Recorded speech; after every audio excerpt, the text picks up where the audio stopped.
Mas é importante saber que todos nós passamos por esses altos e baixos, então nós vamos procurar ajuda também. Vamos procurar ajuda, vamos ampliar o leque. Amana, bem-vinda, bom dia. Muito obrigada, bom bom dia. Deus Isso aí. abençoe. É um prazer estar aqui, muito obrigada pelo convite. Imagina, nós que agradecemos. Amana, a gente quer começar, bom, temos participações, depois pedir para a diretora deixar a gente atento para falar o nome da pessoa que disse que não sabe lidar bem, se sente muito frustrado. A Josi. É a Joseli. Mas primeiro a gente queria começar a desmistificar esse termo derrota, né? O que no seu trabalho e no acompanhamento das pessoas se mais vê que as pessoas entendem por ser um derrotado? Sim, existe a derrota como algo não definitivo, né? Ser derrotado já como se fosse algo parece que permanente, não tem outra possibilidade. Mas existem os fracassos. Normalmente os fracassos estão associados a não se atingir uma meta. Pode ser uma meta pessoal, eu quero passar no vestibular, eu quero iniciar uma atividade nova, eu quero me casar, quero ter um emprego estável aos 25. Normalmente são metas muito rígidas. Então, uma característica desse sentimento acirrado de derrota é essa falta de flexibilidade. De que tem que se atingir a meta dentro da perspectiva que se estabeleceu. E aí, normalmente, quem tem essa rigidez e considera isso exclusivamente como uma característica pessoal, aí ele desconsidera as influências ambientais, né? Tipo, eu me frustrei, eu sou um derrotado nisso por minha causa, sem levar em consideração que tem outras coisas que podem afetar. Exatamente. Na verdade, tem a ver um pouco, então, eu gostei desse contexto, né? Que às vezes o problema das metas e da rigidez das metas. Então, a gente precisa também pensar que às vezes nossas derrotas têm a ver com metas que estão fora da realidade, não é? Exatamente. Muitas vezes essas metas nem são pessoais. Existe uma cobrança externa. Verdade. Legal. Social. O que é ser bem-sucedido para a sociedade? Como lidamos com os nossos erros e falhas? Como a gente lida com as crianças quando elas erram? A frustração. Normalmente é punitivo e recompensa. Né? Verdade. O aluno que recebe a atenção da professora, e aí isso associa-se ao afeto.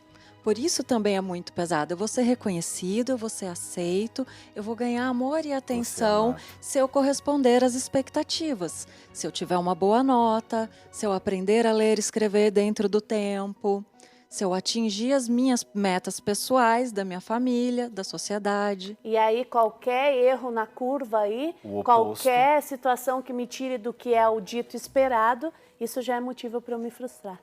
Para eu me frustrar e talvez não conseguir aquilo que eu quero, que é o reconhecimento do outro. Exatamente, porque no fundo as metas têm a ver com isso também, né? As derrotas da gente nem sempre é o que eu sinto de derrota, mas é o medo de como as pessoas vão me enxergar por causa daquela situação que de repente eu não fui tão vitorioso, eu não alcancei aquele objetivo daquela forma. Eu posso falar por mim, eu sempre fui vida competitiva ali, eu falei, ixi, tô perdido. Eu vou pedir até para a diretora, se puder pôr no ponto para a gente de novo, porque ela reflete muitos de nós, né? Eu, por exemplo, eu lembro que no seminário, quando jogava vôlei, por exemplo, que eu amo jogar, quer dizer, hoje eu não jogo muito mais. Mas pode voltar. Posso voltar, né? Isso pode ser uma meta possível. Eu lembro que eu jogava e tem um padre amigo meu, nós éramos seminaristas, quando a gente estava no mesmo time, glória a Deus, era uma coisa, a gente acabava com tudo e fazia bem feito. Quando a gente estava um contra o outro, a gente saía bicudo mesmo, quando um perdia. Era uma coisa triste. Eu falava, gente, nós estamos no seminário, não podemos viver assim. Mas nós não temos um liga-desliga, né? Que a gente fala, não, você equilibradinho, vai dar tudo certo. Então, essa competitividade e essa visão do que os outros podem ver sobre nós. E a gente tem a mensagem da Josi que a gente gostaria que você respondesse para ela. Vamos colocar no ponto a Joseli Braga. Então, ela diz o seguinte, eu não lido bem com as derrotas, eu sei que é um ponto muito ruim meu, mas eu não consigo mudar. Eu sou muito competitiva e eu odeio perder. Muitas vezes eu sofro até mesmo por antecipação. Como melhorar, então, Amana?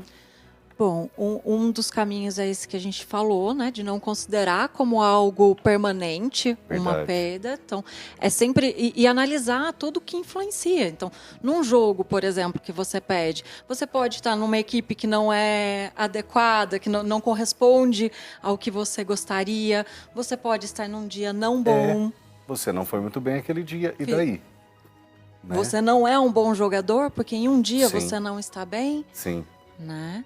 exatamente. Isso está relacionado só à tua habilidade? Se você teve um machucado físico que seja temporário. Então, avaliar os fatores que influenciam uma situação em que você perdeu, e, inclusive, se você mesmo considera aquilo uma perda, né? Por exemplo, uma pessoa que os valores dela são mais humanos, ela pode ter escolhido se doar, e frente à sociedade ela ser considerada um fracasso, Verdade. porque não ganha dinheiro suficiente, não tem a casa que os outros econômico. consideram. É muito real isso, porque eu escuto, eu mesmo, diversas vezes, nossa, você é uma ótima comunicadora, para você ter sucesso, você devia estar em tal emissora, você devia estar fazendo tal coisa. Mas e se eu estiver feliz e me realizando naquilo que eu estou fazendo? Claro que a gente quer crescer. Não é essa questão, vou ficar estagnado fazendo a mesma coisa o resto da vida. Mas é muito duro a gente dizer para alguém, você é bom, mas você só vai ser bom mesmo se você estiver naquele lugar. Mas e se aquele lugar me fizer infeliz? Então, eu acho que isso que a Amanda está trazendo, a Amanda, é muito importante. Mas daí parte um pouco da gente se conhecer um pouco, né? Exatamente, que é um processo contínuo de autoconhecimento e de consciência também da sociedade, de saber se distinguir, que a primeira pessoa que falou sobre o amor próprio faz muito sentido. Verdade. Que quando você reconhece quais são os seus valores, quais são os seus interesses, é mais fácil você ter parcimônia nessa cobrança externa.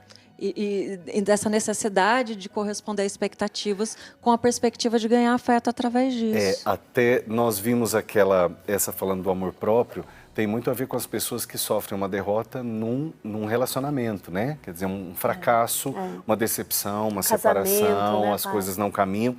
Então, de repente, tem muito a ver, e a gente acompanha isso, você com certeza também, que as pessoas precisam ter esse amor próprio. Não é egoísmo.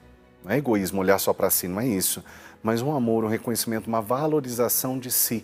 Porque senão essa palavra, né, até que a Joseli também usou, não consigo, ou não suporto sem alguém, não vivo sem fulano. Não todo vivo esse contexto sozinho, né? acaba faltando esse amor, essa confiança e essa visão mais ampla das coisas da vida, inclusive da fé, né? Tem um WhatsApp agora, vamos lá. bem de acordo com o que o padre falou, vamos mostrar com essa questão. A Simone vai ler, que eu não Bora. dou conta daqui, Vou não. arregalar os olhos aqui. A Thaís Mendes. Bom dia, Simone. A sua bênção, Padre Deus abençoe, Reginaldo. Thaís. Bom dia. Eu quero dizer que sempre podemos vencer. Eu melhorei muito quando eu entendi que eu sou a minha maior competição e não os outros. As derrotas e fracassos são sempre meus comigo mesma. Hoje eu sou mais calma e eu acho que até mais feliz. Eu amando o programa hoje. Obrigada, Thaís. Que bom.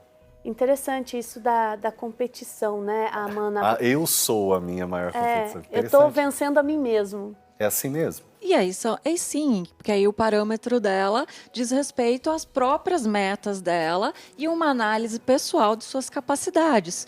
Porque isso também são duas coisas interessantes, só puxando a fala anterior e o comentário do padre. Às vezes a gente pensa nas nossas características pessoais como algo essencial e imutável. Sim. A gente brinca, às vezes, na psicologia, que é a síndrome da Gabriela. Eu nasci assim, Isso, cresci eu também já assim, falei você sobre isso em sempre assim. pregação. Não, estamos em transformação constantemente.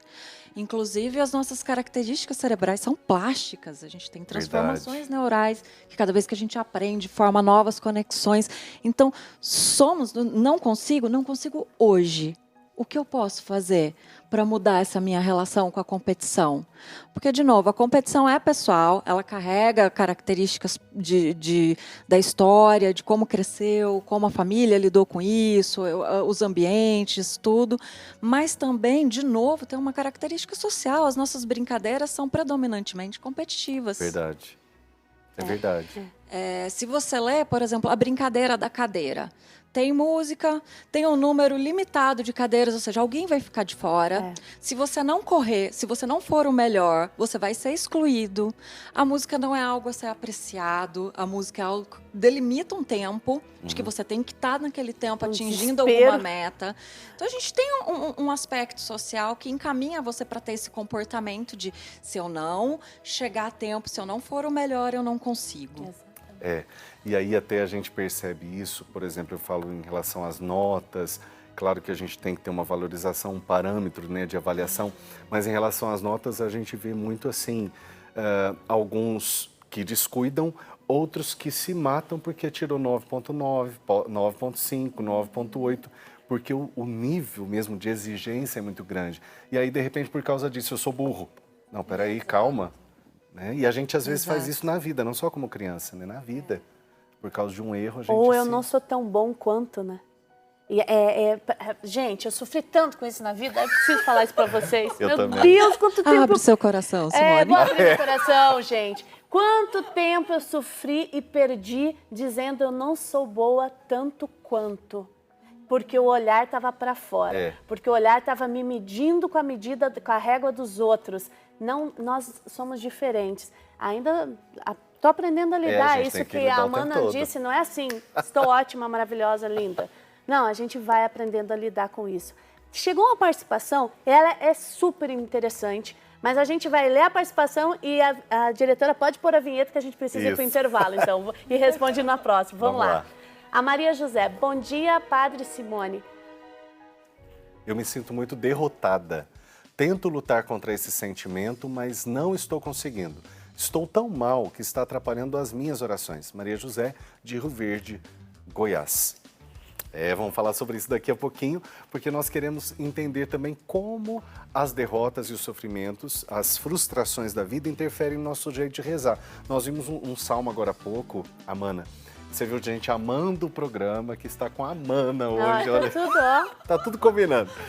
Até a almofada, né? Está no ar. Combinando. Aí nós falamos sobre, quando falou sobre toda essa situação, né, as dificuldades da vida, a gente entende que a oração também é influenciada, né? Porque a gente se sente derrotado. E o Salmo dizia isso, o Senhor não me olha, o Senhor não me vê. Então, nós vamos falar um pouquinho sobre essa espiritualidade aqui.